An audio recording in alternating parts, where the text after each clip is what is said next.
Entonces, les decía que los primeros auxilios de acuerdo a la OMS son los cuidados inmediatos, adecuados y provisionales que se le prestan a la víctima de un accidente o de una enfermedad repentina antes de que pueda recibir atención en un hospital, en una IPS, en un centro de salud. ¿Sí? Entonces es lo que sucede previo a ese momento.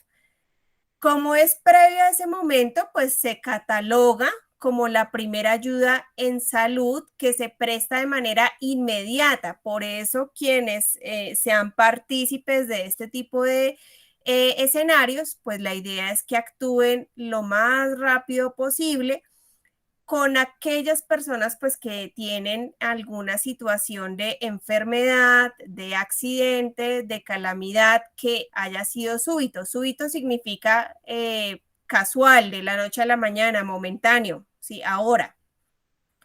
Entonces, vamos a revisar un poco la definición que tiene la Cruz Roja al respecto de qué son estos primeros auxilios.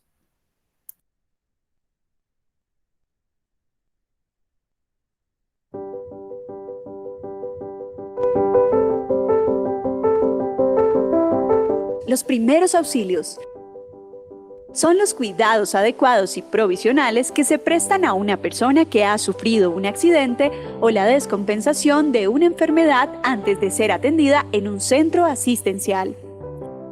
Los pasos para prestar un primer auxilio son: primero, proteger. ¿Qué significa esto? Asegurarse que el lugar sea seguro para la persona y el auxiliador. Segundo, avisar. Solicitar ayuda y llamar al número de emergencias 123 y organismos de socorro como la Cruz Roja, la Defensa Civil o los bomberos. Para socorrer es importante mantener la calma, utilizar guantes de látex y nunca dejar sola a la persona ni moverla a no ser que sea necesario, como en situaciones de peligro. Luego, brinda los primeros auxilios dependiendo de la situación. Para prevenir accidentes en el hogar, sigue los siguientes tips. Para evitar caídas, evita colocar objetos en los lugares por donde transitas. No utilices sillas para ganar altura y solicita ayuda. Para evitar el ahogamiento, nunca dejes sin vigilancia a los niños cerca de una piscina. Para evitar quemaduras y la electrocución, no permitas que los niños jueguen en la cocina mientras preparas alimentos. No toques ningún aparato eléctrico o cables eléctricos con los dedos mojados. No sobrecargues las extensiones con múltiples enchufes. Para evitar intoxicaciones, asegúrate de guardar los productos de limpieza y medicamentos en armarios cerrados bajo llave y a una altura fuera del alcance de los niños. Lávate las manos antes de manipular alimentos. Para evitar heridas, guarda cuidadosamente utensilios de cocina, herramientas y objetos cortantes o punzantes. Para evitar atragantamiento, asegúrate de que los objetos pequeños estén almacenados lejos del alcance de los niños. Evita darles pedazos grandes de carne, verduras o frutos secos a niños y adultos mayores. La Cruz Roja Colombiana te invita a conocer los primeros auxilios y a prevenir accidentes en el hogar.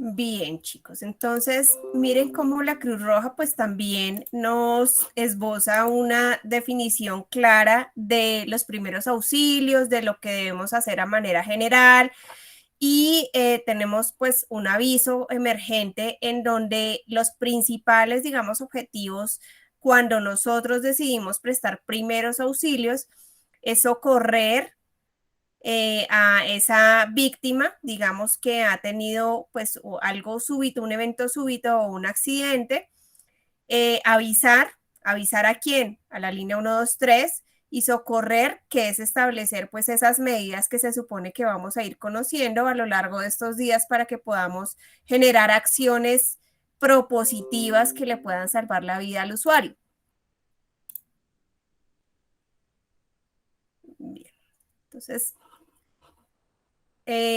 algunos de ustedes cuando hablaban pues de las preguntas que hicimos de primeros auxilios, decían que finalmente parte de esos objetivos de los primeros auxilios tenían que ver con pues salvarle la vida a la persona o estabilizarlo, ¿cierto?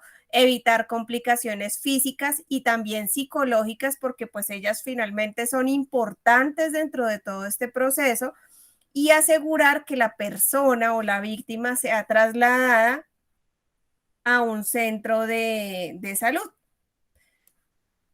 En este caso, es importante mencionar que no solamente, digamos, esos tres son fundamentales, sino que tiene que ver también con procurar que la persona no tenga tanto dolor, ¿sí? Si es que ha sido una víctima de un accidente de tránsito, dar un soporte emocional, que hoy en día es súper importante. Yo creo que ustedes en el colegio les han contado, y cada uno de nosotros, a medida que ha vivido situaciones personales complejas, sabemos que la parte psicológica y emocional juega un papel muy importante en la recuperación, en el ánimo, en la parte física.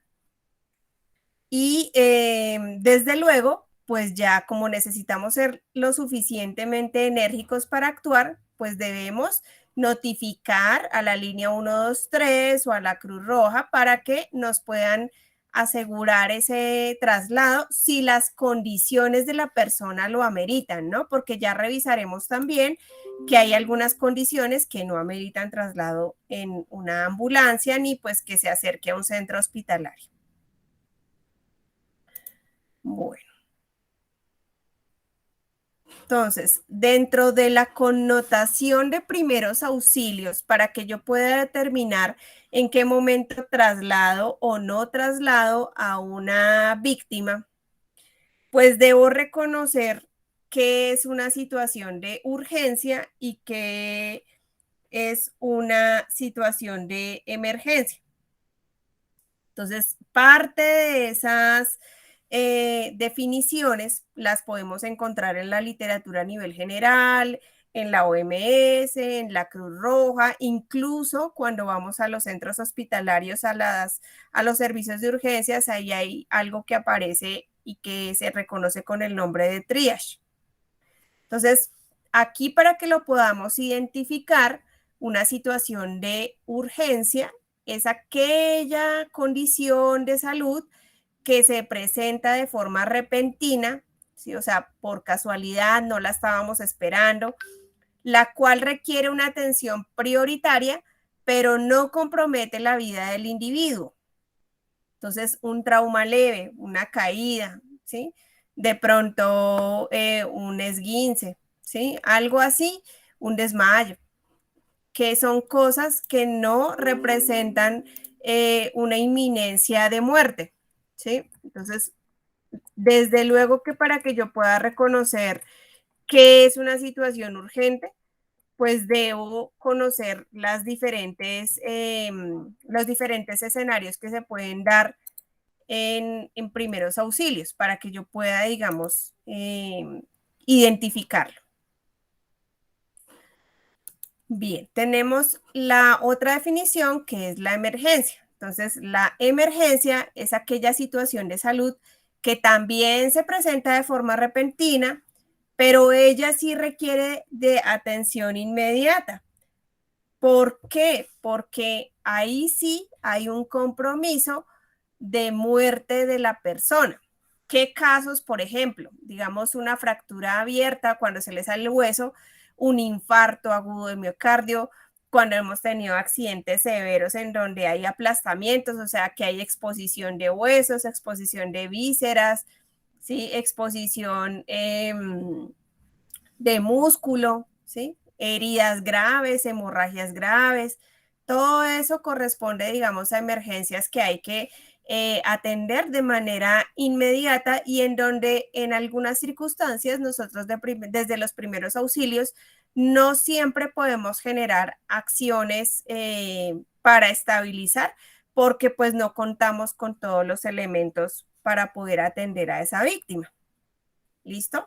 Entonces, esas son las dos definiciones. Voy a mostrarles cuál es esa clasificación del triage para que, digamos, podamos identificar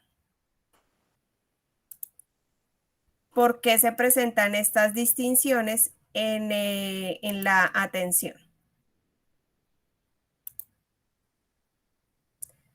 Entonces, denme 2 segundos, ya comparto pantalla.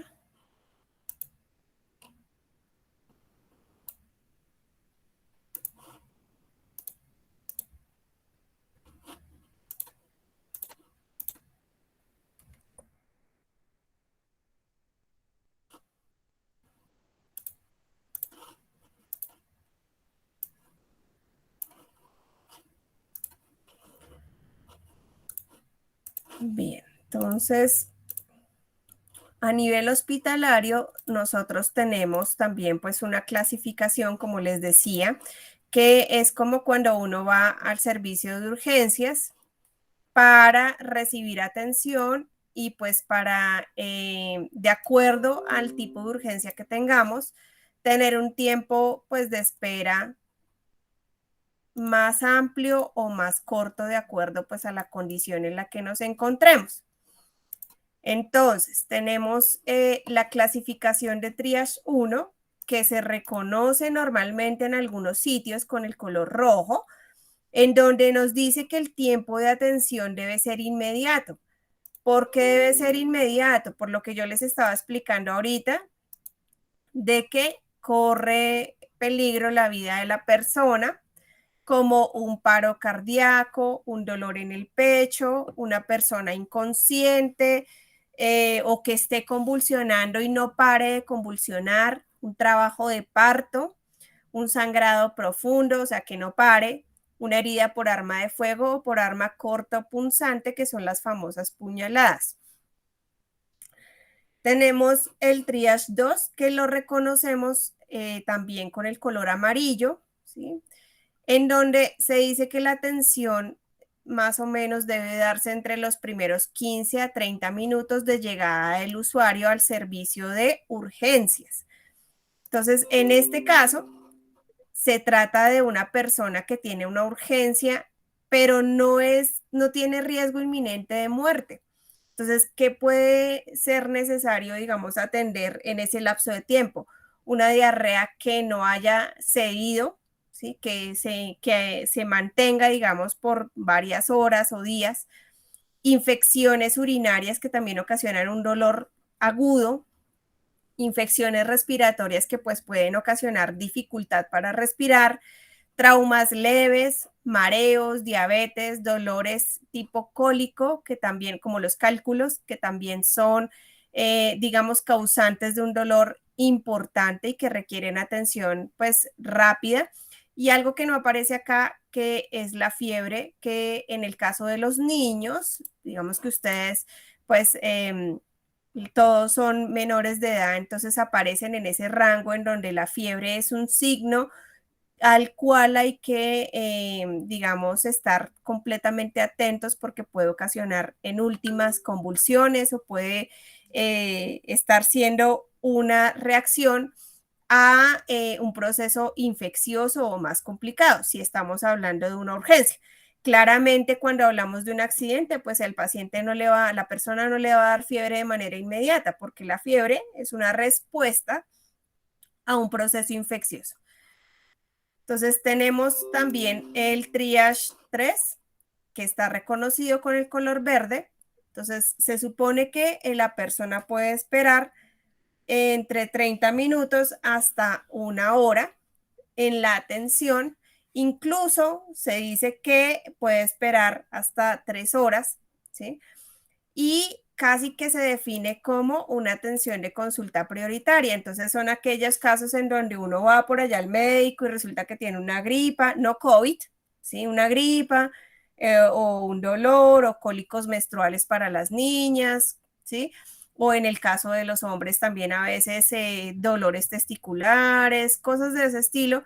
Entonces le dice el doctor a uno, tome y vaya, pida una cita por consulta externa o consulta prioritaria, porque las situaciones, digamos, que se presentan no ocasionan la muerte de la persona. Entonces, ahí hay algunos ejemplos como la amigdalitis, rinofaringitis, diarrea sin deshidratación, dolor de más de 3 días. ¿Por qué está ahí? Porque pues si usted ya se lo aguantó 3 días, significa que pues no es un dolor agudo. Infecciones leves de la piel. Entonces, esos casos son atendidos, digamos, con cierta digamos, distanciamiento en términos de tiempo, no hay una urgencia como tal.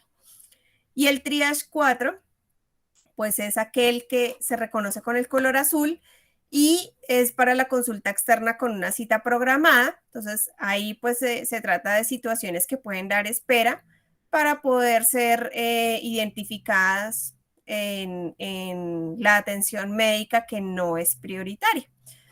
Entonces, esto simplemente es para compartir información con ustedes para que puedan de alguna manera identificar cuáles son aquellas situaciones que se encuentran, digamos, a manera de distinción relacionadas con el tema de urgencia y emergencia, que es lo que estábamos revisando anteriormente.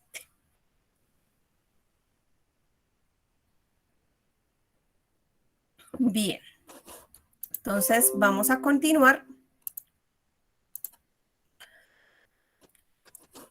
Ok, resulta que cuando nosotros decidimos participar en este curso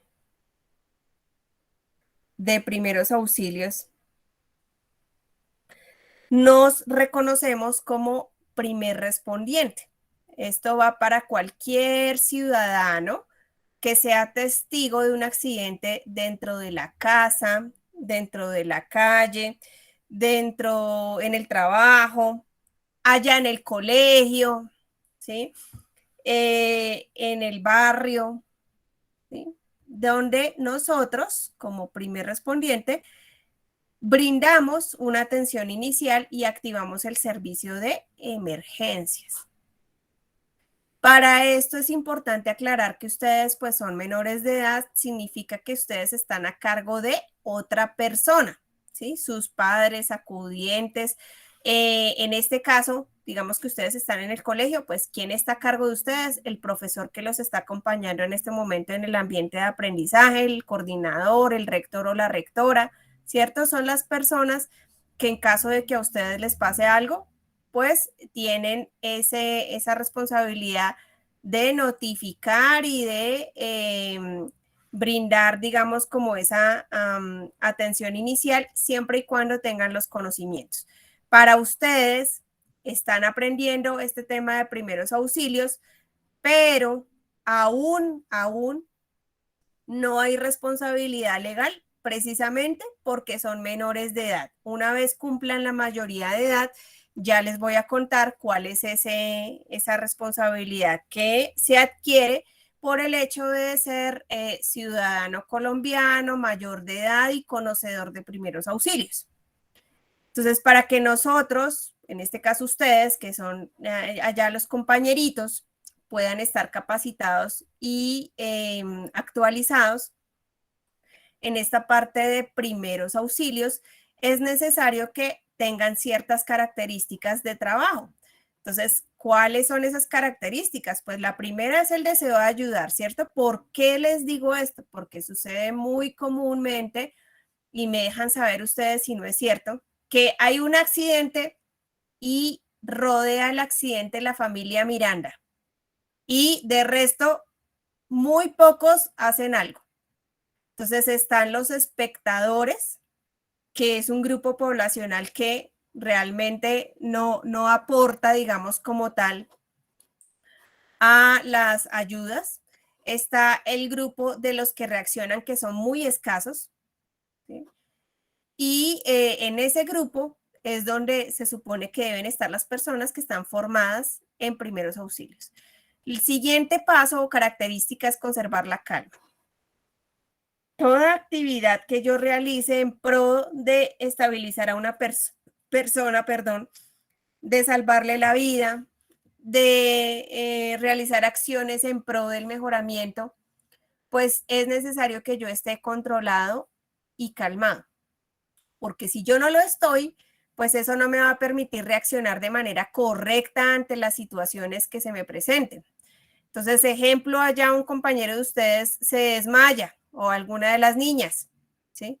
Entonces, no se pueden alborotar, desesperar, ¿sí? Porque pues eso no va a solucionar absolutamente nada, ¿sí? Entonces, antes de generar acciones, tienen que conservar la calma y distribuirse unas tareas. Deben garantizar que el entorno sea seguro para que puedan trabajar. No es que, por ejemplo, si yo veo que hay un conato de incendio, o sea, un incendio, ¿sí? Se incendió la buseta que iba al lado mío cuando yo iba para mi casa. Yo salí del colegio y me encontré con ese escenario. No es que si yo veo que la buseta se está incendiando, yo me voy a ir a meter allá para quemarme también, sin los elementos de protección. No se puede. Entonces, antes de que yo vaya a brindar una atención de primeros auxilios, pues debo protegerme a mí mismo. ¿Sí? Si yo veo que la cosa, pues es imposible, que el edificio se está cayendo, se está quemando, que hay en el colegio, ¿sí? Hay, por ejemplo, no sé, una piscina y algún chico o chica se está ahogando y resulta que yo no sé nadar y me metí a salvarlo. Pues, ¿qué va a pasar? Pues que me voy a ahogar con él y no va a servir para nada las herramientas de trabajo y las estrategias que yo planteé para salvarle la vida. Entonces, es súper importante que lo tengan en cuenta. Luego sigue la activación de la línea de emergencia.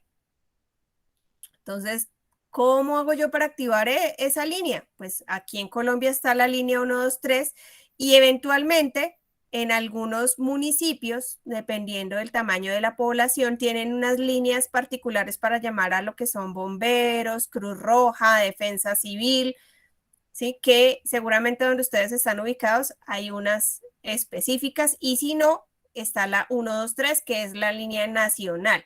Es súper importante que cuando nosotros activemos esa línea de emergencia seamos lo bastante claros y específicos para que, pues asimismo, nos puedan brindar herramientas de ayuda. En esa parte, pues tenemos que hacer la salvedad que para que nosotros podamos brindar esas acciones seguras, la idea es que actuemos en los primeros 10 minutos posterior a el suceso del contexto, del accidente o de la enfermedad. ¿Por qué? Porque pues esos primeros 10 minutos son los más determinantes en el estado de salud de la persona. ¿Sí? Si yo logro intervenir o actuar en esos primeros 10 minutos, si lo hago bien, probablemente le voy a salvar la vida a esa persona. Pero pues para yo poder hacerlo bien, necesito estar entrenado.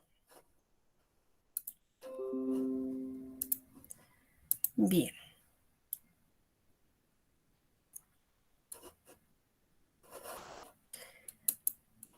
Entonces, tenemos acá unas características. Me gustaría saber si a la fecha, si a este momento hay dudas, preguntas, algún comentario que quieran hacer.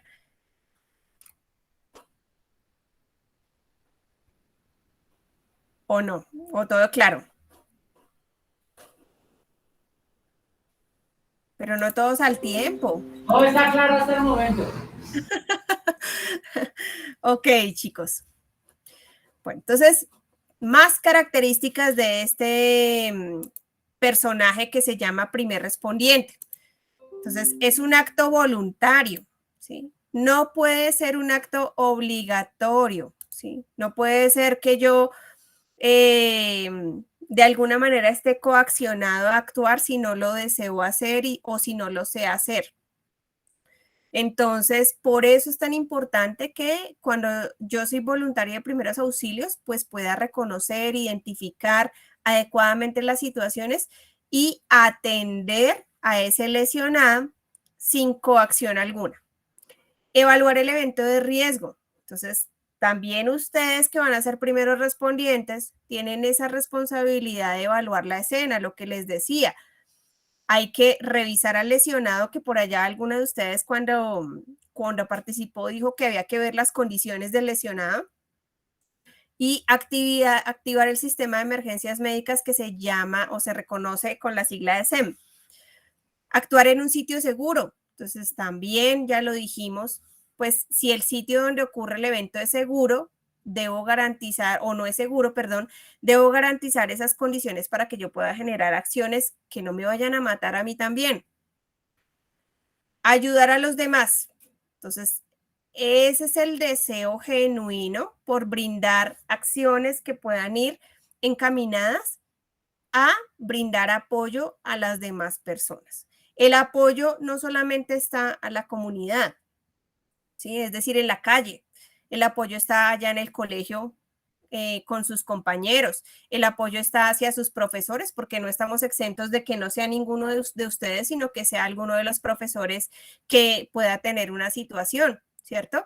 En educación física, cuando hacen ejercicio, bueno, en actividades, digamos, lúdicas, o que alguno de ustedes tenga antecedentes médicos y pues puedan generar una situación, digamos, de primeros auxilios. Entonces, debe existir ese deseo genuino por ayudar, y pues en la casa, ¿no? Con las personas con las que ustedes conviven, que de manera inicial es el foco en el cual ustedes pues comparten más tiempo junto con el colegio, ¿sí? Entonces, esas serían como esas principales características que deben tener estas personas que ayudan.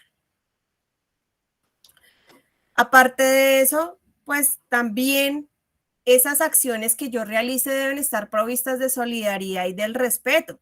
Entonces, debo brindar mi apoyo de manera adecuada, manteniendo una comunicación asertiva. Uno sabe que el lenguaje de los chicos que tienen el rango de edad en el que ustedes pues se encuentran, 15 a 17 años, 14 a 17 años promedio, entonces a veces se manejan lenguajes que ni siquiera uno mismo entiende. Entonces debemos manejar un lenguaje universal y que esté provisto de respeto hacia las demás personas para que nos puedan entender, porque seguramente una sola personita no puede ayudar o auxiliar o hacer todas las funciones que uno hace en primeros auxilios, sino que necesita del apoyo de más compañeritos. Entonces, para que nos podamos apoyar, pues debemos utilizar una comunicación asertiva. Debo ser tranquilo y prudente. Entonces, si yo sé que yo me estreso, me vuelvo un 8, soy ansioso o ansiosa, no me controlo en mis emociones, no soy prudente, ¿sí? Pues a veces va a ser muy complicado que yo pueda generar acciones en pro de primeros auxilios. Entonces, debo todo lo contrario, ser calmado, pero eso no significa que no vaya a actuar, sino que todo lo contrario, tengo que procesar rápidamente para poder actuar en consecuencia de lo que yo estoy observando frente a la situación de urgencia o emergencia. Y pues debo estar capacitado, porque pues si yo no estoy capacitado, lógicamente que no puedo brindar acciones para salvarle la vida a nadie.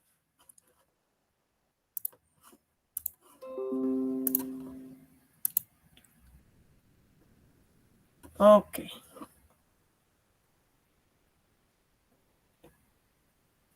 Les decía yo que había una responsabilidad en toda esta parte que tiene que ver con primeros auxilios. No es nomás capacitarse y decir yo sé, yo puedo, o todo lo contrario, decir no, yo no puedo, no sé, no me interesa. Entonces, resulta que aquí en Colombia tenemos algo que se llama el Código Penal, que aplica, como les decía, para los mayores de edad en este pedacito de primeros auxilios. Entonces, el artículo 131 dice que existe algo que se llama omisión de socorro. Omisión de socorro es esa familia Miranda. Entonces, el que omitiere sin justa causa auxiliar a una persona cuya vida o salud se encontrare en grave peligro, incurrirá en prisión de 32 a 72 meses. Entonces, ¿qué pasa si yo voy por la calle y veo que a alguien le pasa algo y necesita de mi ayuda, yo conozco de primeros auxilios, pero me hago el de la vista gorda. Entonces, si resulta que descubren, pues a través de evidencia, ¿cierto?, que yo no brindé estos primeros auxilios, pues ¿qué pasa? Que puedo ser castigado con el Código Penal. Entonces, por ello, digamos, ese Código Penal, ese incumplimiento, digamos, de esos deberes, cuando yo estoy capacitada, ¿sí?, me ocasiona algo que se llama negligencia, impericia, imprudencia o abandono. Entonces, ¿qué significa negligencias? Negligencia es que yo estoy capacitado o capacitada y no quise brindar atención a mi compañero que estaba convulsionando. Impericia. Impericia es que yo me capacité en los primeros auxilios, dije que sabía manejar las situaciones de primeros auxilios, pero cuando se presentó la situación, yo actué de manera incorrecta. O sea, lo que hice no estuvo bien hecho. Entonces, eso se llama impericia. Imprudencia. Entonces, yo ni estaba capacitado, ni estaba seguro, o estaba capacitado, pero no estaba seguro de actuar, y me metí allá de lambón, como se dice en el argot popular, ¿sí? Y lo que hice fue ocasionar un daño superior. Entonces, eso se llama imprudencia. O abandono, que es que yo me hago el de la vista gorda con la situación que yo encuentro de primeros auxilios. Entonces, pasa que, como primer respondiente, puede ser demandado por negligencia las siguientes acciones que ocurren mientras se está brindando el cuidado a la persona. Entonces, usted como auxiliador tiene la obligación de suministrar cuidados o decidir si asume la responsabilidad de suministrarlos. Entonces, si usted no se siente seguro o segura, pues por nada del mundo vaya a actuar. ¿Sí? Es preferible hacerse un costado, hacerse un lado y manifestar que no está seguro antes de ir a cometer actos que no corresponden a salvaguardar la integridad de la persona. No se suministra el cuidado del paciente dentro del estándar de cuidados, entonces lo hice mal. De alguna manera, de alguna forma lesiona al paciente como resultado de cuidado inapropiado. Eso sobre todo pasa en lesiones osteomusculares, o sea, lo que es huesos, ¿sí? Entonces, resulta que yo encontré una persona fracturada y yo lo muevo como yo creo. Entonces, ¿qué pasó? Que le ocasioné un daño mayor y perfectamente puedo ganarme una demanda frente a ese tema. Entonces, una vez que usted se detenga para ayudar a alguien que está enfermo o que está lesionado o que ha sido víctima de un accidente, usted ha iniciado legalmente su cuidado. O sea, usted no es que sea ya responsable de la víctima, no, sino de que ya usted tiene, digamos, ante la Constitución, que son unos derechos fundamentales y unos deberes fundamentales que ustedes seguramente en sus materias los han visto, ¿sí? Tenemos la obligación de ser solidarios, de ayudar. Ayudar no es solo dar un tratamiento médico.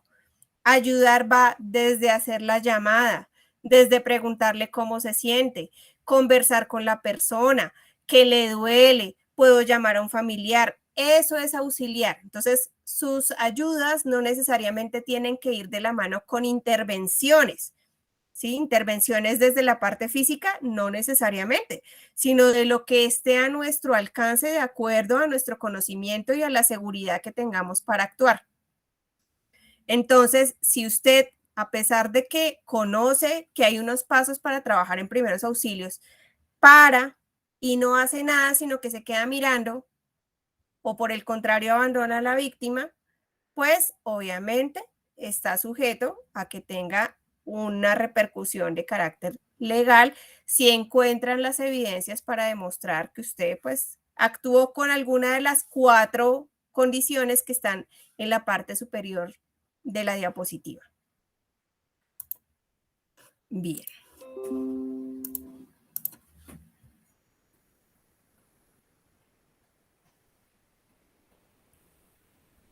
Otro aspecto fundamental dentro de estos primeros auxilios y que tiene que ver con lo que estamos hablando de brindar una atención a ese usuario son los derechos del paciente.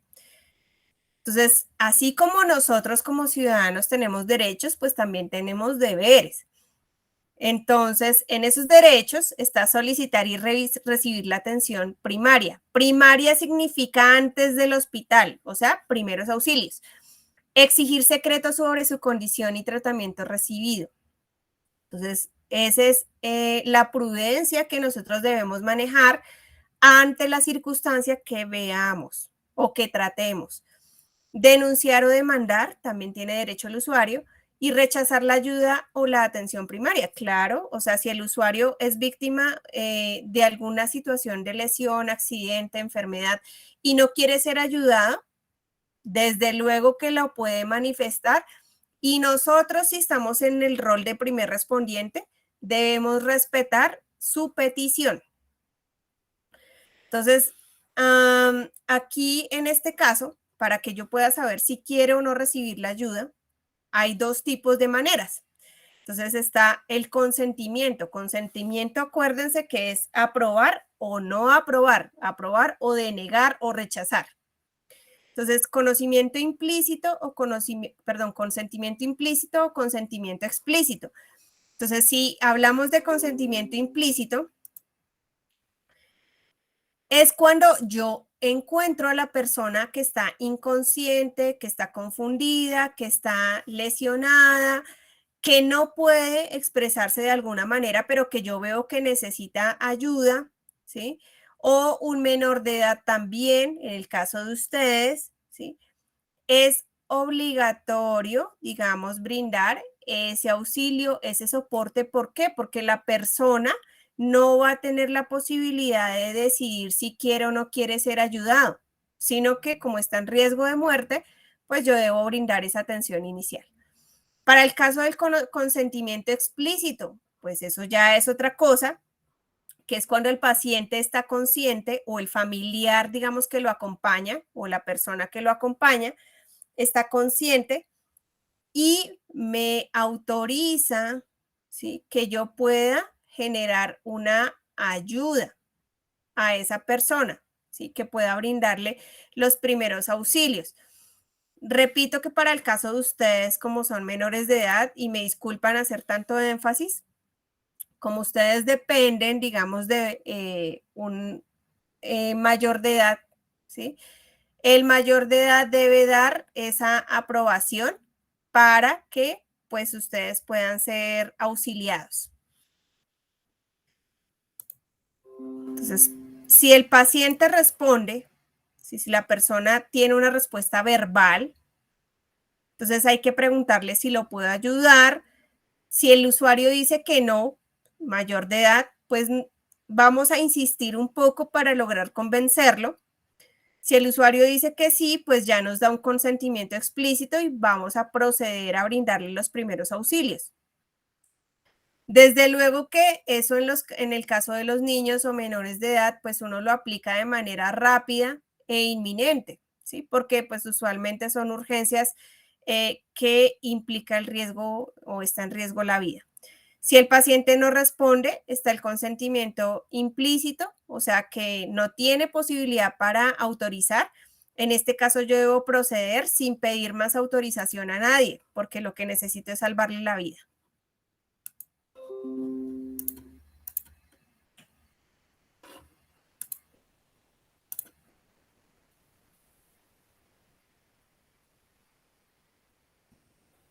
Bien, entonces yo ya me encontré con una situación de primeros auxilios.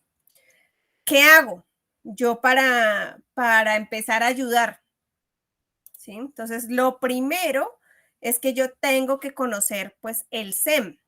El SEM es el Sistema de Emergencias Médicas aquí en Colombia. Es un modelo general, digamos, que se creó con la finalidad de dar respuesta a las situaciones de primeros auxilios cuando hay pues urgencias, cuando hay emergencias en lugares públicos o en lugares privados. La norma que lo ampara es la resolución 926 del año 2017. Hay unos componentes, digamos, que son integradores de ese SEM o de ese sistema de emergencias médicas. Entonces, la idea es que yo pueda hacer la notificación y acceso al sistema, o sea, pueda hacer la llamada de emergencias. Allá van a coordinar y gestionar pues la cantidad de solicitudes que llegan. Van a hacer una atención prehospitalaria y traslado del paciente, o sea, van a determinar si tenemos que ir o si tienen que ir necesariamente por el paciente o el primer respondiente puede resolver la situación, ¿sí? Van a brindarle atención inmediata a ese usuario llevándolo a urgencias, a un hospital, y pues tienen que hacer educación o énfasis a la comunidad para capacitarlos en estas respuestas de primer respondiente, que básicamente es lo que estamos haciendo con ustedes, que es ese proceso de educación, de capacitación, para que ustedes puedan apoyar pues a la comunidad a nivel general. Luego viene pues una parte que se llama investigación y vigilancia epidemiológica. ¿Eso qué traduce? Pues que como todo, ustedes ya ven matemáticas, ven componentes de estadística, entonces tienen que revisar unos indicadores de cumplimiento. Entonces, ¿cómo se da eso? Si realmente la ambulancia, si llegó a tiempo, no llegó a tiempo, si se murió, qué pasó con el paciente, si lo atendieron, no lo atendieron. Todo eso son indicadores que sirven para fortalecer ese sistema. Formación de talento humano requerido. Entonces, digamos que una cosa son las personas que se capacitan para primeros auxilios, como son ustedes, que no tienen formación en salud, y otra diferente es la que tiene que capacitarse directamente en la red de salud, como son los auxiliares de enfermería, las enfermeras, brigadistas, defensa civil, médicos, sí, todo el personal de salud para que pueda atender en la parte intrahospitalaria la situación, digamos, que se presenta en la comunidad. Entonces, esos componentes hacen parte del sistema de salud a nivel general, ¿sí? Todos ustedes deben tener o SISBEN o una EPS y en algún momento han ido al servicio de urgencias, en algún momento de pronto han presenciado una situación de riesgo y sabemos de antemano que pues una cosa es lo que dice aquí el papel, que se ve muy bonito, y otra cosa es lo que pasa en la realidad, ¿cierto? Encontramos demoras en el sistema, en las ambulancias, ahorita con el tema COVID, que lógicamente ha reducido bastante y por eso ustedes están hoy allá en su colegio. Sin embargo, pues se siguen presentando situaciones en donde hay retrasos y demoras. Y si a eso le sumamos que hace falta cualificación, o sea, preparación de las personas de la comunidad para atender estas circunstancias, pues encontramos pues afectaciones en el servicio como tal. El número único de emergencias que ya se los había mencionado, que es el 123, entonces vamos a ver cómo funciona al interior toda esta parte de reacción ante una emergencia.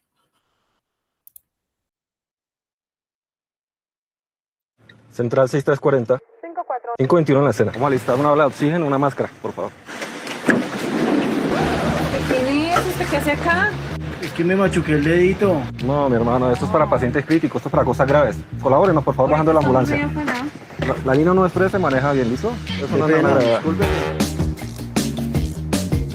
Yo soy Manolo del Rol y me encuentro en el Centro Regulador de Urgencias de la Secretaría de Salud. Vamos a conocer cómo funciona el sistema de emergencias médicas en la ciudad. Acompáñenme. Que el sistema de emergencias médicas del Distrito Capital está en plena implementación desde el 1 de julio. Ahora las ambulancias, no solo las del distrito, sino también las privadas, van a atender a cualquier persona en la calle. Cuando se sucede una situación de urgencia, emergencia o posible desastre, vamos a tener la posibilidad de tener no solamente las 86 ambulancias públicas que tradicionalmente hemos venido regulando, sino las ambulancias privadas que estén disponibles para que el centro regulador las utilice, las envíe a los sitios donde se están presentando los incidentes y de esta manera haya una respuesta mucho más efectiva, eficiente, rápida y los pacientes sean atendidos de la mejor manera posible.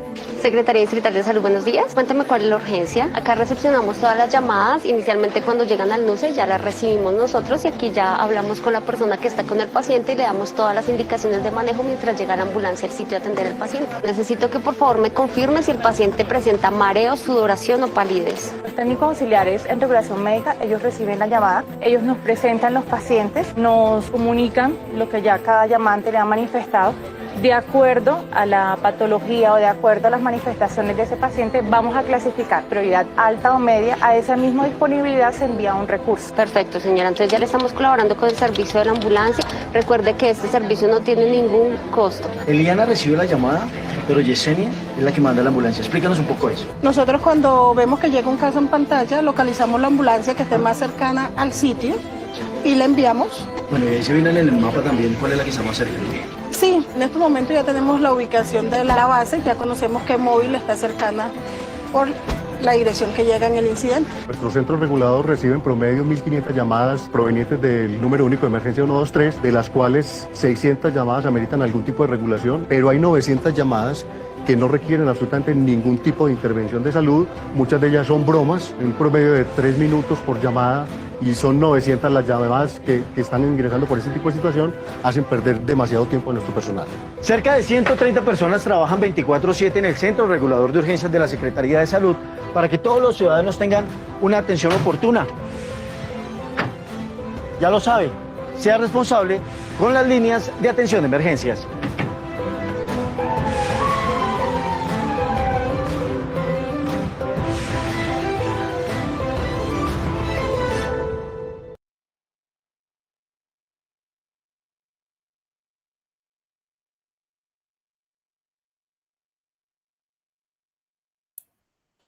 Bien, chicos, entonces si notamos, pues encontramos que hay una dinámica de trabajo en el Centro Regulador de Urgencias.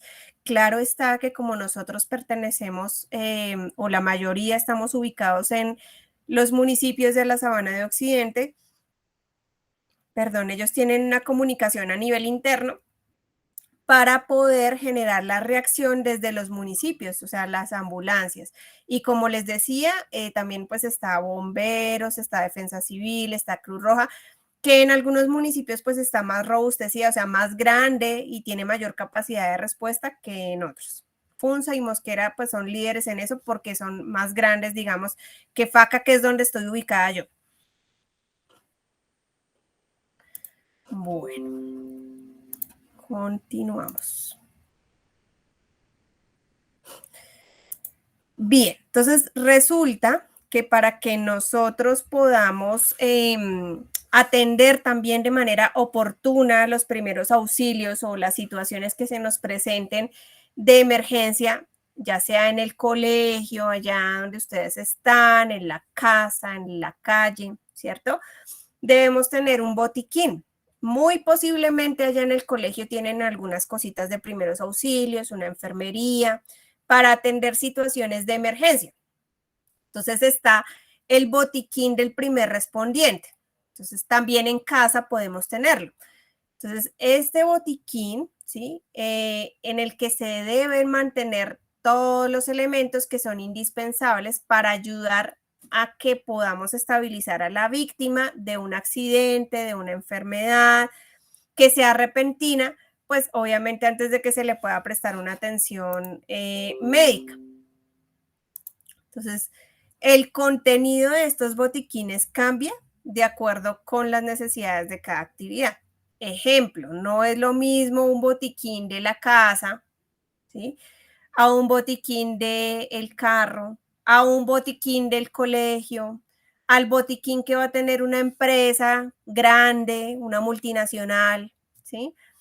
al botiquín que de pronto hay en los diferentes sectores productivos, como por decir algo, la agroindustria, la ganadería, la parte de salud, al botiquín que va a tener la brigada de emergencia de una empresa, al que va a tener defensa civil, bomberos, ¿sí? Entonces, de acuerdo a cada sitio, pues hay unos tipos de botiquines específicos para que, digamos, puedan atenderse de manera adecuada las situaciones básicas que se presentan en cada uno de esos sitios.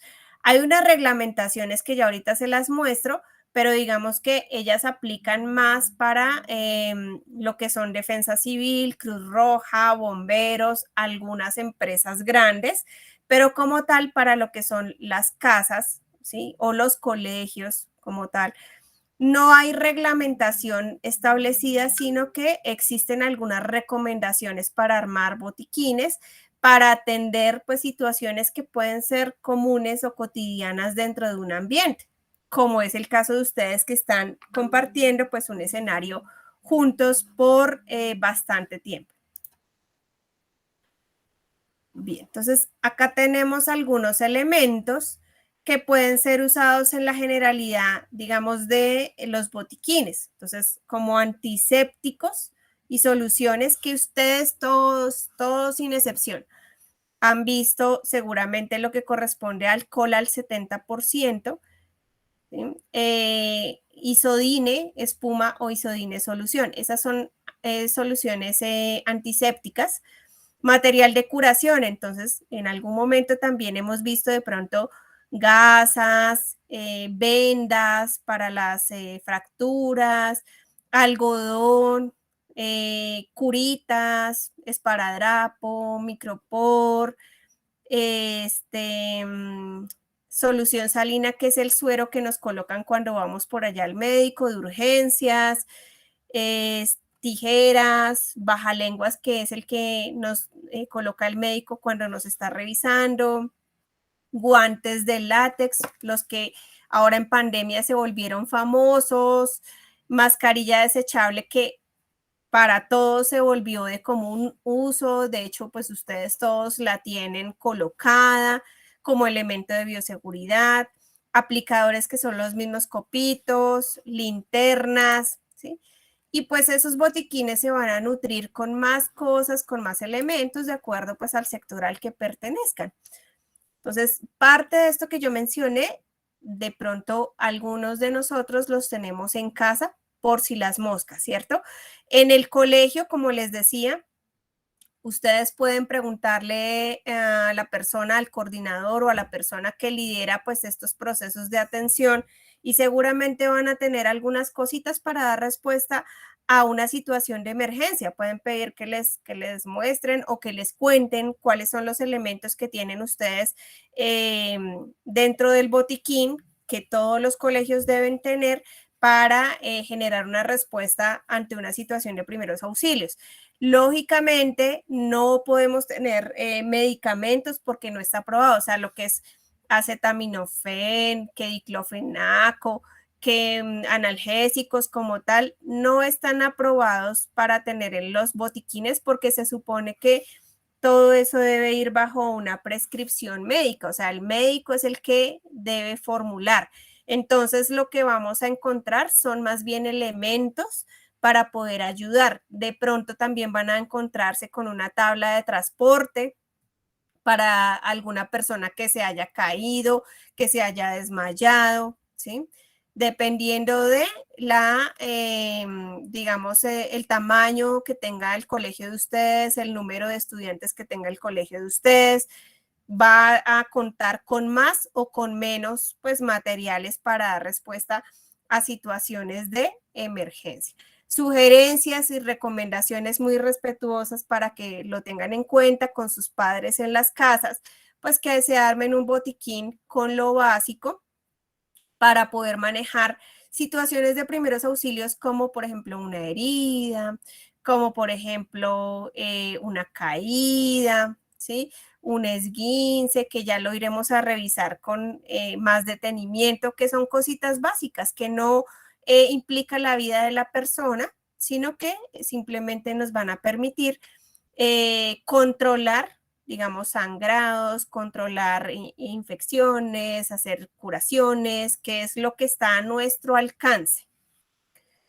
Bien, vamos a escuchar qué dice la Cruz Roja al respecto de estos botiquines y por qué son importantes.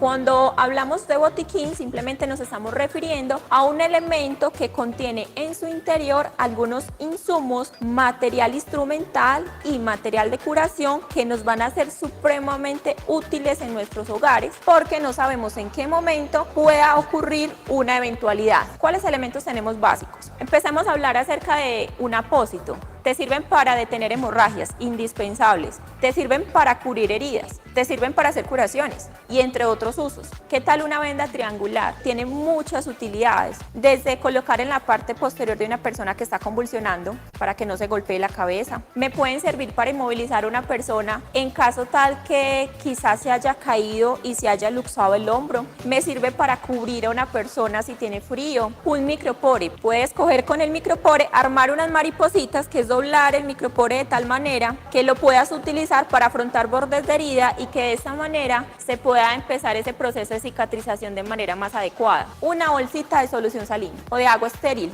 es supremamente útil porque las heridas tienen como principal riesgo el tema de la infección. La solución salina te sirve para el tema de quemaduras. También podríamos implementar unas tijeras. Las tijeras te sirven para cortar un montón de elementos, inclusive cuando sea necesario acceder a la herida y cortar algunas prendas de vestir. Los guantes también hacen parte de esos insumos que no pueden faltar y precisamente es porque los van a proteger a ustedes como auxiliadores y a la persona a la cual estén ayudando, independientemente del motivo por el cual lo estemos haciendo. Y recuerden, dentro del botiquín de primeros auxilios, solamente debería tener lo que sepa utilizar. Si va a tener medicamentos dentro del botiquín, cerciórese que sean los medicamentos de uso de las personas del hogar y que sean recetados. No son medicamentos para ofrecerle a la vecina que mire que me da dolor de cabeza y le puedo recetar esto porque no somos médicos. Esperamos estos tips les sirvan a ustedes para que puedan armar su propio botiquín y estar preparados ante cualquier eventualidad.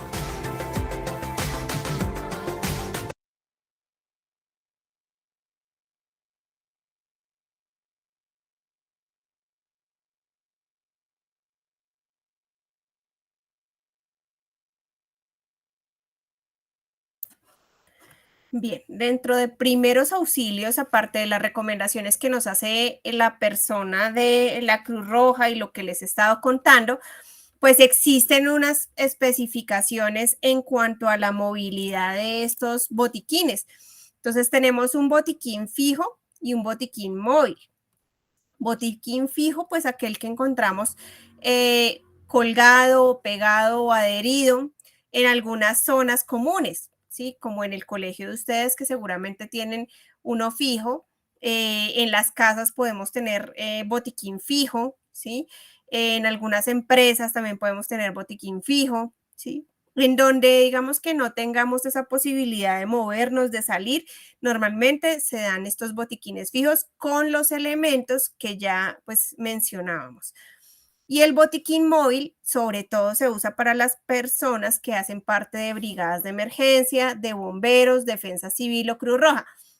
Entonces, es un maletín en donde está inmerso toda esta parte de elementos para salvaguardar, digamos, o controlar las situaciones de primeros auxilios.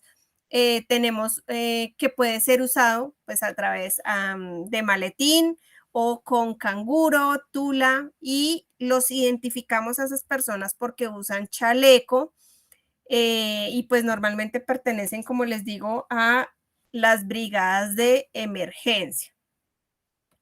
No vamos a ahondar mucho en este tema porque, pues digamos que a nivel general lo que son los colegios y las casas manejan casi todos pues botiquín fijo y tienen elementos básicos de trabajo, más no medicamentos, y ya escuchamos pues que la recomendación es que si tenemos medicamentos solamente sean los formulados por el médico en el caso de nuestros hogares, que seguramente de pronto algunos de sus padres tengan formulación de medicamentos o ustedes si tienen alguna enfermedad de base que pues no sabemos en este momento.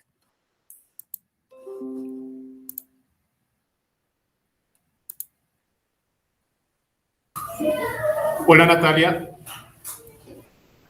Hola. ¿Cómo estás? Pregunta. Como ellos son tan chiquitos, pobrecitos, trajeron lonchera y quieren recreo. ¿Tenemos contemplado por ahí algún receso chiquitito? Bien, no, es válida la pregunta. Digamos que ya vamos prácticamente a acabar, entonces les propongo que esperemos a terminar y con eso ya ustedes pueden hacer uso del tiempo de manera independiente. ¿Listo? Que ya vamos a acabar con esta primera parte. Ok, perfecto. Para formaciones, digamos que sean un poco más largas, siempre damos un breakcito de unos 10 minutos, 15 minutos, dependiendo pues de la duración. Hoy como tenemos pues este primer día de contacto, vamos a trabajar de chorro, que ya nos quedan por ahí unos 15 minuticos y ya ahí sí pueden ustedes salir a sus medias nueves. O bueno, ya casi que almuerzo, ¿no? Bueno, entonces resulta que ahora en pandemia, pues lógicamente que estamos utilizando todo lo que corresponde a elementos de protección personal. Entonces, todos ustedes los veo allá que tienen sus tapabocas, unos los tienen de tela, otros los tienen quirúrgicos, que son los de color azulito o blanquito, que tienen 3 capas, ¿cierto? En primeros auxilios, pues no es la excepción, con pandemia o sin pandemia. Todos tenemos que utilizar tapabocas para poder generar una atención integral a esa víctima. ¿Por qué tenemos que usar tapabocas? No solamente por el COVID-19, sino porque cuando una persona, digamos, requiere atención de primeros auxilios, puede ser que tenga exceso de salivación, puede ser que tenga vómito, ¿cierto? Puede ser que tengan, digamos, líquidos corporales que puedan migrar, ya sea a boca, a nariz o a la parte ocular. Entonces, por eso es que se recomienda el uso de tapabocas, de gafas en algunas circunstancias, gorro también, siempre y cuando pues obviamente lo tengamos a disposición, pero ese no es tan necesario. Los guantes, que sí son prioritarios, también hago la salvedad que no solamente es por el tema de COVID-19, sino porque nosotros nos vamos a enfrentar a un desconocido. Así sea el compañerito de al lado que ustedes tienen en este momento. Es un desconocido. ¿Por qué es un desconocido? Porque yo no sé la historia médica de esa persona.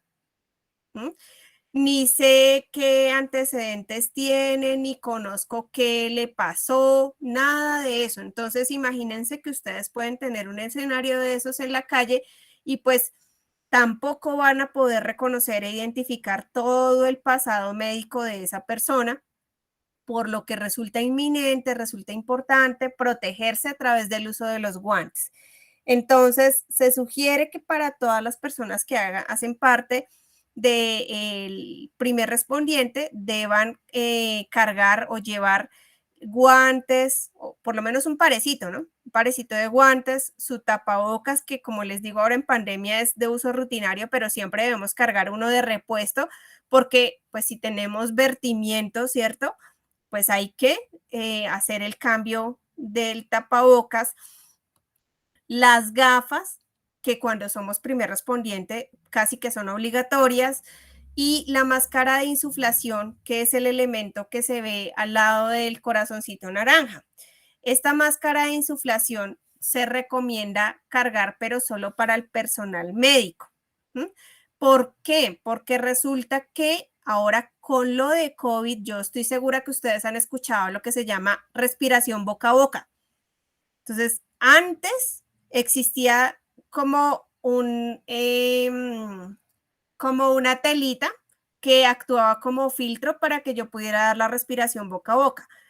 Resulta que ahora con el tema de COVID se estableció que para que yo pueda dar respiración boca a boca, ¿sí? Que eso se llama insuflaciones, tengo que hacerlo a través de esta máscara, porque la máscara me impide que se me devuelva toda la parte del contenido gástrico de la persona y que aparte de eso tenga contacto con las secreciones de esa persona, o sea, con expectoración, moco, saliva, ¿sí? Entonces, por eso, solamente quienes tengan esa máscara pueden dar respiración boca a boca, ¿sí? Para efectos de ustedes, pues no van a tener que hacerlo porque no son personal de salud. Ahora, por el tema de pandemia. Cuando pase la pandemia, que pues eso no lo sabemos todavía, pues seguramente la norma va a cambiar y vamos a volver a utilizar las telas con filtro para poder dar las ventilaciones. ¿Listo? Entonces, esos elementos deben estar en el botiquín y también, si usted es primer respondiente, pues debe cargarlos en su mochila.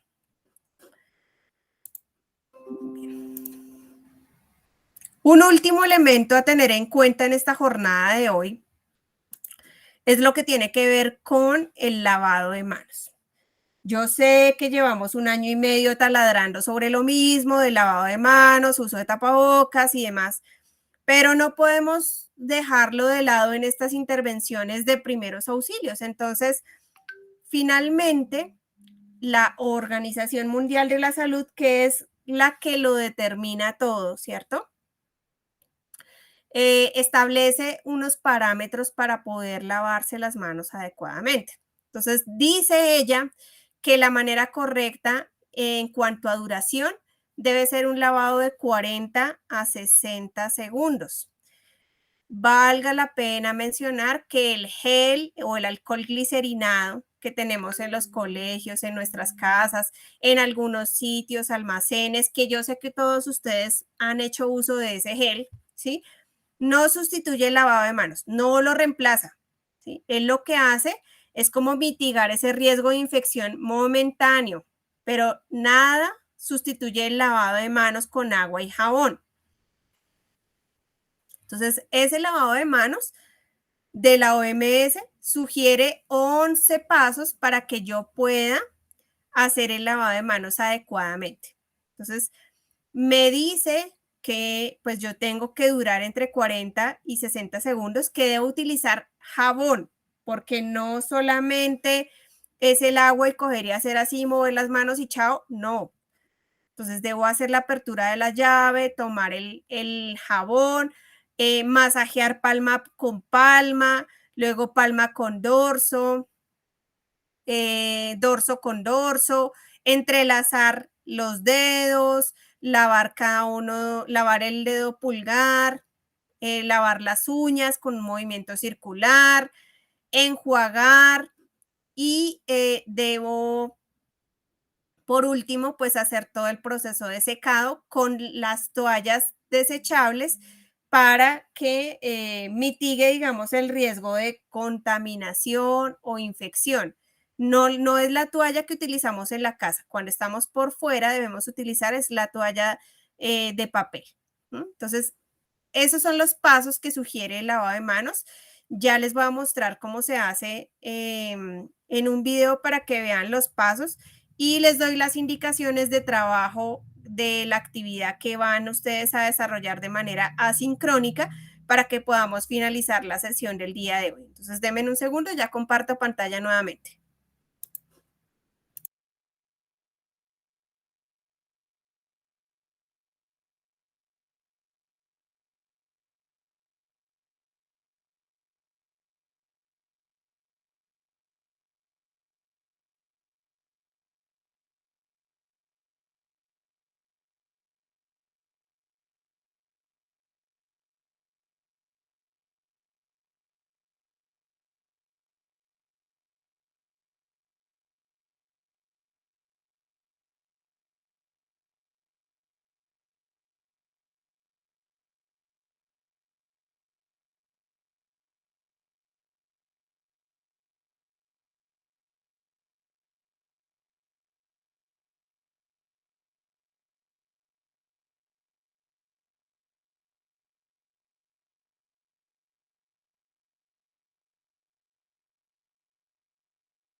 Hola a todos, mi nombre es Gisela Lucero, soy enfermera en la Unidad Médica Educativa de la UNCAUS.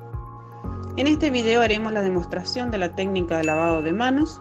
Es importante destacar, ¿sí?, que las manos deben estar libres de anillos, pulseras, relojes, además de mantener las uñas cortas. La OMS recomienda que el lavado de manos con un solo jabón debe durar entre 40 y 60 segundos el procedimiento.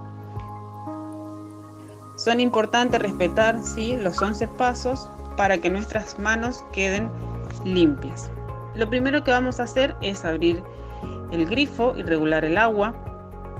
En el paso 0 vamos a humedecer nuestras manos.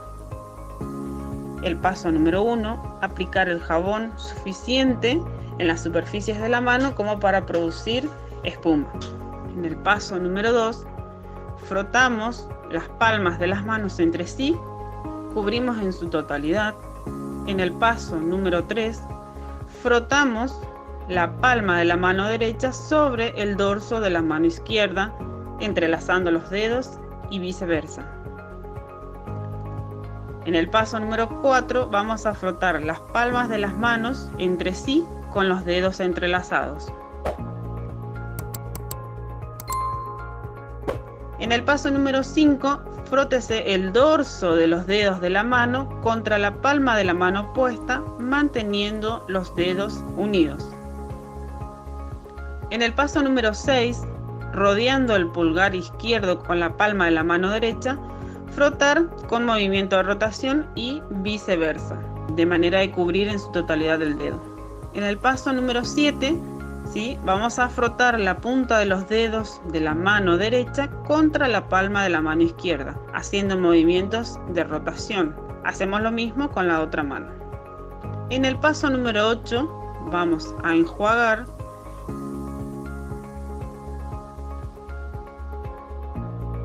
Es importante aquí remarcar que no debemos sacudir nuestras manos, ¿sí? En el paso número 9 vamos a tomar una toalla descartable, ¿sí? Vamos a secar con pequeñas palmaditas, no realizamos fricción. Y hacemos lo mismo con la otra mano. Antes de descartar, lo que hacemos en el paso número 10 es utilizar la misma toalla para poder cerrar el grifo. Y en el paso número 11 podemos decir que nuestras manos están seguras.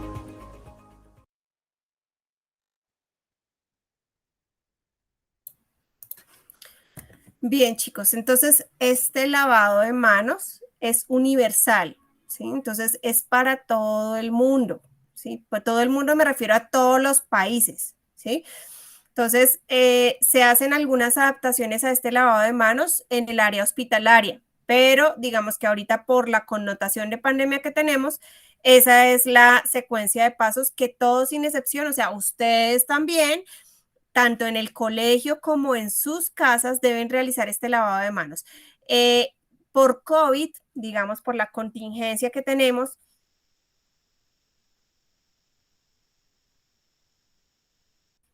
se sugiere